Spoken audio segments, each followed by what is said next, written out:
Welcome to Comfort Time with Aunty Yunike. Today's story is how getting a vaccine almost killed me.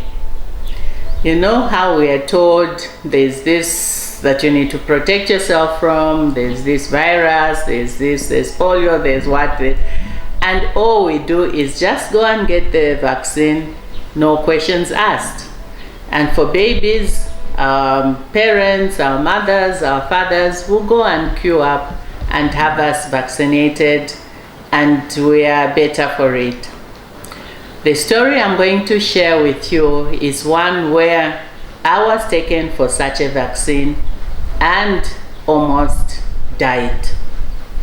What happened was that my mother was supposed to have taken me for this shot at a particular time, but because of transport issues she arrived there a bit late. And so what happened was that other people had already taken their vaccines, and the nurse who was administering those vaccines had moved away. So mom sat waiting for my turn, not knowing whether that nurse was coming back or not. So someone came, she was wearing a uniform, and she said, Mom, you've been sitting here for quite some time.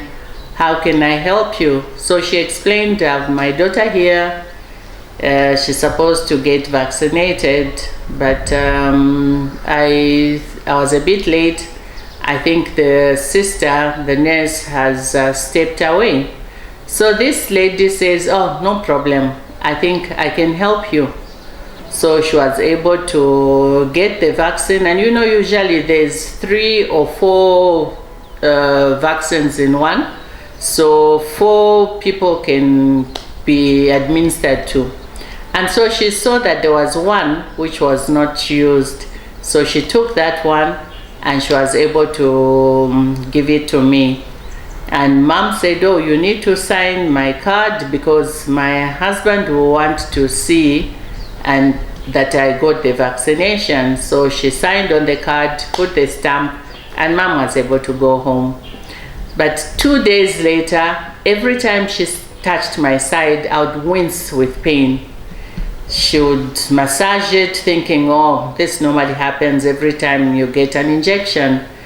3 days later, 4 days later, I was now in grave pain. So every time she tried to back me, I would scream. And so she told Dad, no, something is wrong.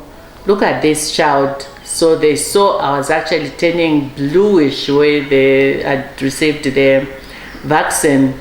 So I was taken immediately to the hospital. Dad insisted I go back to the hospital. And when we go to the hospital, they were able to find that the lady, the sister who was supposed to have administered that vaccine was not the one that did it. They checked the records. They said, no, this was a very serious problem because I needed to go for an operation immediately. So I was taken to theater, operated on, and I was in hospital for a number of days. This really infuriated my dad. So the investigation was gotten into. They needed to find out what had really happened. So when they checked the records of those who had been vaccinated on that day, my name was not there. So then they said, but this was not done at this hospital. Mom was like, no, I came to this hospital and this is what happened. So they asked for proof. Do you have any proof that this was done here? So mom produced the card. And on that card, there was that sister's stamp, and there was also the name because she had signed on it. So when they looked for that lady, they found that she was not a nurse. She was actually a cleaner who had been wanting to be a nurse and had been watching nurses perform their duties. And on that day, she just thought, why do I have to wait to go to training school? I'll just start practicing right now. And she almost killed me because it happens that she went too close to the bone, and this is how she almost got me paralyzed.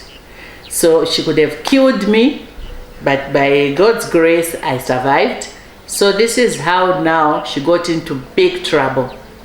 She was not only reprimanded, but she was sued, and she lost her job, and she was jailed. So she lost her freedom. And here I'm saying, stick to what you know. I have a video called Envy that the link will show. In that video, I'm showing that you need to be grounded in yourself. If she so much wanted to be a nurse, all she needed to do was wait her turn, go for training, get trained as a nurse, and start functioning as a nurse. And the other thing also, it's to the mothers.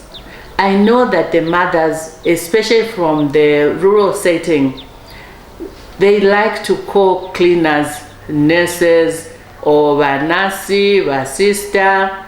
And when you call them vanasi or vasista, it's like you have respected them. They will be very nice to you. So it's like an incentive. So when you give them that, it's like you are respecting them, and they like that. But yes, respect them, let them like you, but do not put children at risk. They don't take the time to check who is actually attending to my child. So that nurse, that cleaner could have killed me. And now, because of what she did, she lost her job, she lost her freedom, and people who depended on her were now suffering because of the consequences of doing what is not right. And again, I refer to a video called Consequences, where you can get even more insight into consequences, and the link will also show. So please, let's stick to our lane. And mothers, let's be careful who handles our children. I was helpless. There was nothing I could have done. I was counting on mom to take care of me, and she thought she was doing the best that she could. Only an irresponsible person decided to take over a job that was not hers. I hope this is going to help you to encourage the mothers and the fathers, because I know I've seen a lot of fathers taking their children for vaccinations as well, which is a very good thing. It's very encouraging, but let them know that it's important to find out who is attending to the children, and if they are qualified, and if they have the right. If you are late, why not wait the next 10?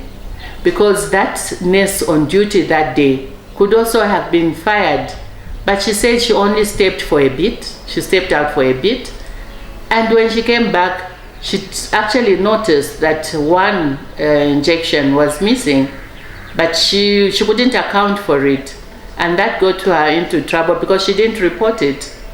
So that now shows that we need to be able to follow things right through. Don't cut corners in anything that you do. Otherwise, the consequences, the repercussions may not be something that you'll be able to live with. I hope this encourages you.